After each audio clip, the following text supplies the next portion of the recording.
Di sini gue pengen tanya ke kalian semua. Kalian tahu nggak sih, apa satu hal yang paling disesali semua orang, termasuk lu di sini? Semua orang yang nonton di sini akan nyesel pas sebelum dia mati. Ini lu bisa cross check gue, lu fact check gue, semua studi yang ada tentang hal ini. Cuman satu, lu tau nggak? Penyesalannya manusia, semua umat manusia penyesalannya satu. Ketika mereka di interview, ya udah diranjang, mereka udah mau mati nih, hidupnya udah di ujung nih, udah tua, udah pengen mati atau sakit, udah pengen mati. Ini studinya tanya ke mereka satu-satu. Apa sih yang lu paling nyeselin di dunia ini? Selama hidup lu ini apa yang lu paling nyeselin? Mereka semua ngomong satu hal. I wish I had live a life true to myself. Andai gua hidup sesuai dengan diri gua sebenarnya.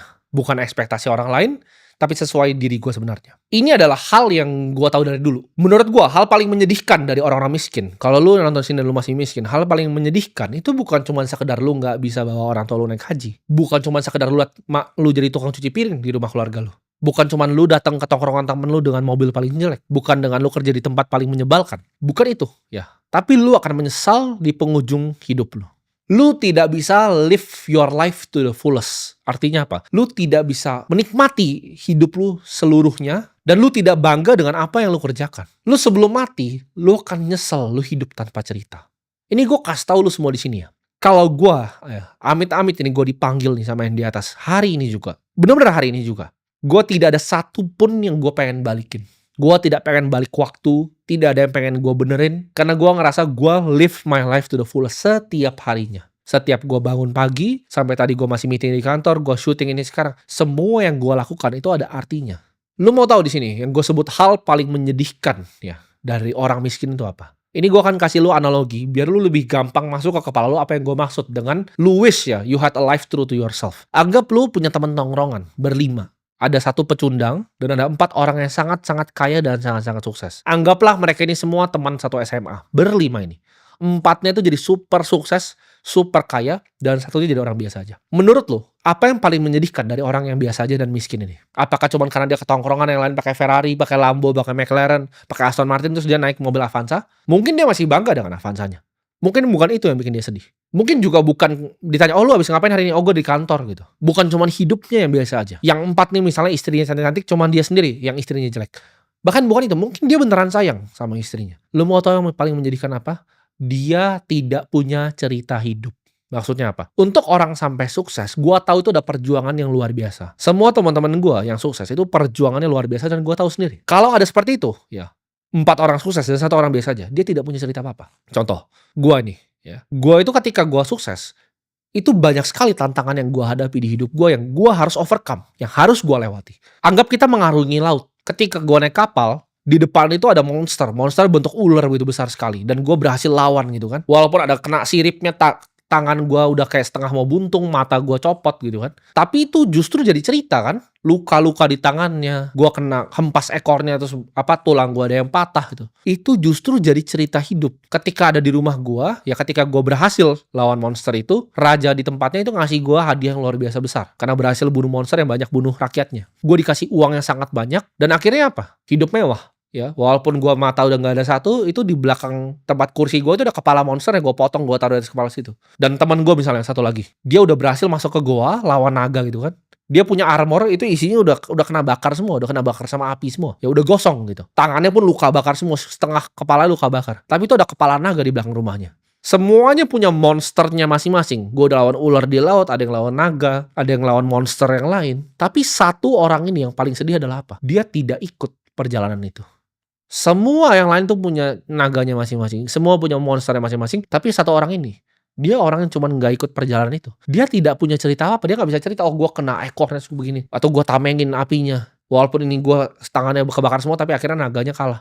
Dia tidak punya cerita itu. Itu yang paling menyedihkan. Dan di akhir hidupnya, ketika dia sudah mau mati, dia tidak punya cerita seperti itu. Itu yang makanya gue bilang, orang miskin tuh pasti sedih matinya.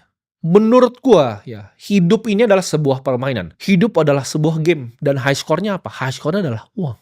Orang ya, kalau bisa bilang uang itu nggak penting, gua udah tahu orang itu pasti goblok. Ada yang bantah gua nih, ada yang bilang, oh ada beberapa penemu yang hebat di dunia ini, tapi nggak punya uang. Menurut gue dia adalah orang yang bodoh. Karena kalau dia beneran pintar, dia harusnya tahu ya bahwa uang itu adalah solusi dari semua permasalahan hidupnya. Dia berarti adalah orang yang egois. Ya makanya bodoh. Dia egois, dia merasa idealis, dia merasa dia pintar, dia nggak usah nyari duit. Elon Musk ketika dia interview, lu bisa cek nih, interview salah satu yang terakhir dia. Ditanya nih sama interviewer, siapa sih yang menurut lo orang paling pintar di dunia selain lu? Jawabannya dia siapa? Oh, pertama dia mikir kan, abis itu dijawab. Larry Ellison yang bikin Oracle. Kedua, yang menurut dia pintar juga, Larry Page yang bikin Google. Ketiga, Jeff Bezos yang bikin Amazon. Tiga-tiganya ini adalah orang yang sangat sukses dan sangat kaya. Dan orang yang sangat pintar menurut Elon Musk, ya ini tiga orang ini. Yang intelektualnya super tinggi, udah pasti orang kaya. Jadi lu jangan percaya kalau ada yang kesannya intelektual tapi sebenarnya nggak punya duit. Kenapa lu tidak selesaikan game uang dulu sebelum lu baca tentang hal yang lain, sebelum lu melakukan hal yang lain? Karena itu adalah high score dari hidup. Yang sedihnya dari orang miskin itu bukan cuman dia nggak punya high score-nya, tapi high score itu yang bisa buka banyak peta-peta baru. Ya itu persis kayak main game. Uang lu banyak, lu bisa unlock map bahkan di dunia ini. Oh, lu bisa ngelihat Eropa seperti apa, lu bisa melihat pegunungan di Swiss seperti apa. Lu kalau mati miskin, orang tua lu nggak pernah lihat semua itu. Mereka cuma di kampung lu doang yang jelek. Yang lu anggap bagus itu enggak, itu sampah. Lu belum jalan-jalan ke Santorini.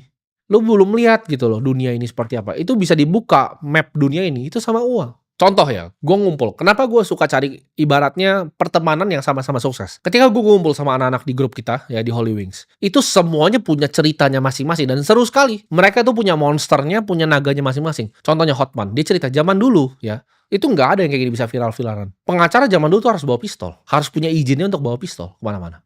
Karena bahaya profesi pengacara zaman dulu. Kalau sekarang orang nggak berani macam-macam karena tinggal diviralin. Zaman dulu kan nggak ada viral-viralan. Ada monsternya masing-masing gitu. Andrew ketika punya gadanya itu dibobol sama oknum TNI. Itu seru sekali gitu ceritanya. Ketika Ivan dikerjain sama orang sampai outletnya ditutup semua. Itu banyak cerita-ceritanya. Ada monster yang ditaklukkan masing-masing orang. Sampai mereka jadi orang seperti itu. Kalau lu cuma jadi orang biasa aja, lu tidak punya monster. Gua pun udah taklukin banyak monster di hidupku. Cuman lu aja nggak lihat di kamera di sini. Apa yang sudah gue lewatin. Buat orang-orang yang tahu gue, yang tahu di belakang layar apa yang gue kerjakan dan monster mana yang gue lawan. Banyak sekali. Lu kira gue nyampe sini ya? Gue umur 24 tahun punya triliunan itu gak kesini dengan gampang. Itu banyak sekali yang udah gue lawan, yang udah gue bunuh bahkan monster-monsternya. Tapi lu gak akan pernah paham di sini. Banyak sekali yang mau coba nyekat gue, banyak sekali yang mau coba jatuhin gue. Gue itu kalau gue bilang tadi, kalau gue mati hari ini gue gak menyesal. Kenapa? Karena semua yang keluar dari mulut gue, ya lu mau terserah, lu gak percaya atau percaya. Semua yang keluar dari mulut gue ini adalah kepercayaan yang gue punya di hati gue. Ketika gue ngomong revolusi keuangan, orang banyak bilang, oh dia sebenarnya cuma persetan loh.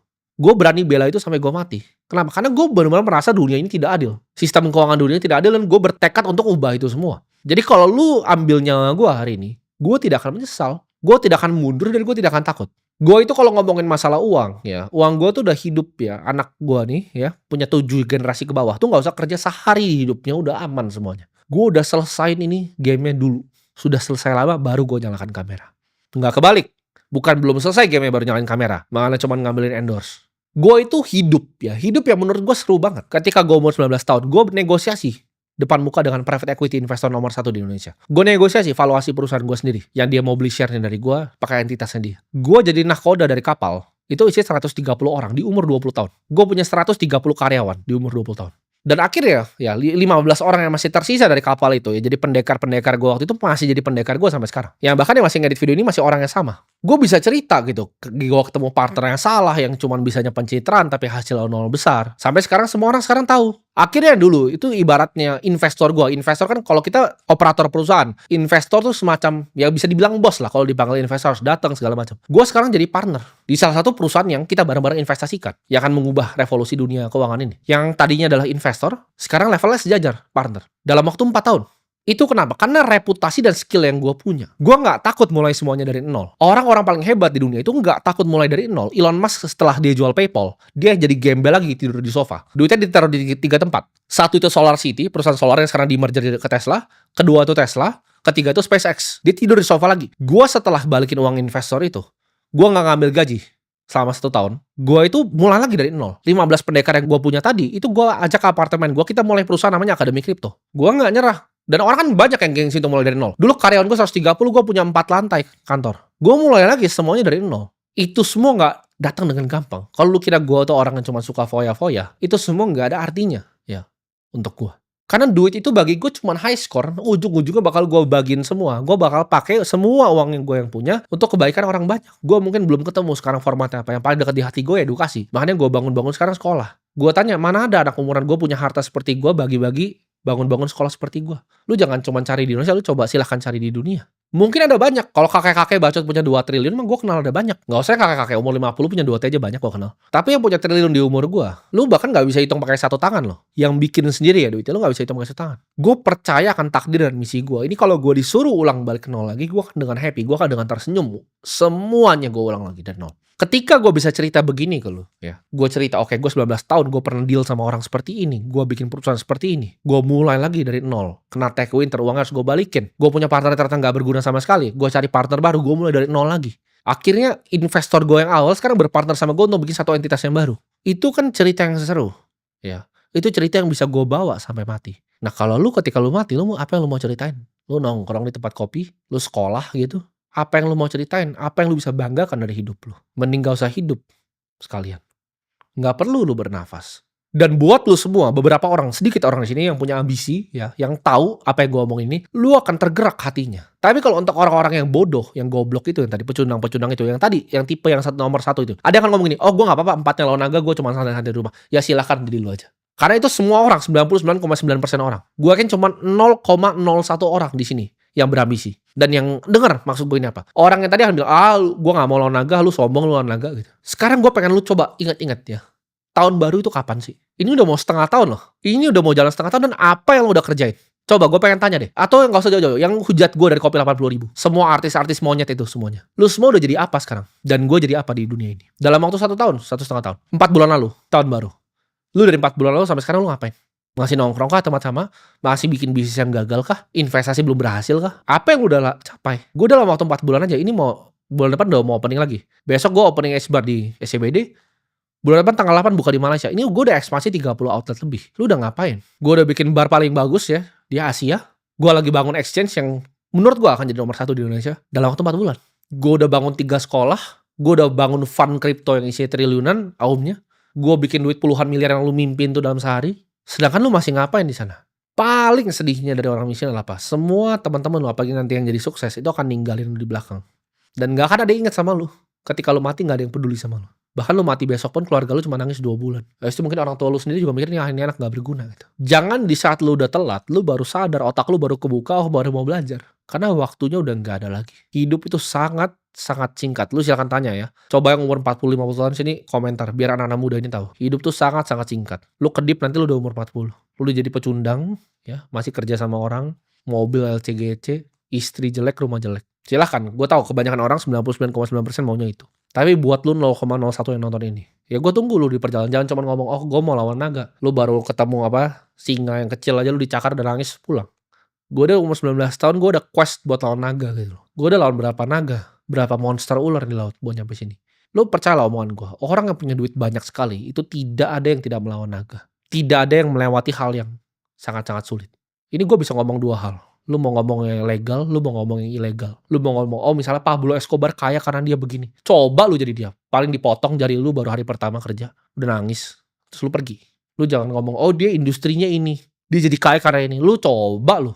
Lu kira gampang bikin kayak begitu? Bikin kartel seperti Pablo Escobar? Silahkan coba lu coba. Lu baru jualan di pinggir jalan udah mati. Jadi hidup ini gak ada yang gampang. Lu coba lu ngomong bikin Netflix. Coba bikin Netflix. Coba bikin Google. Sulit sekali dan bahkan naga yang mereka bunuh tuh udah jauh lebih banyak dari gua. Dan gue masih berproses gitu. Tapi gue gak pengen lu disini semua cuma tinggal diem. Jangan jadiin lu hidup yang sia-sia. Jangan jadi orang yang sia-sia di hidup ini. Jadi abis nonton video ini, ya jangan cuma lu diem-diem.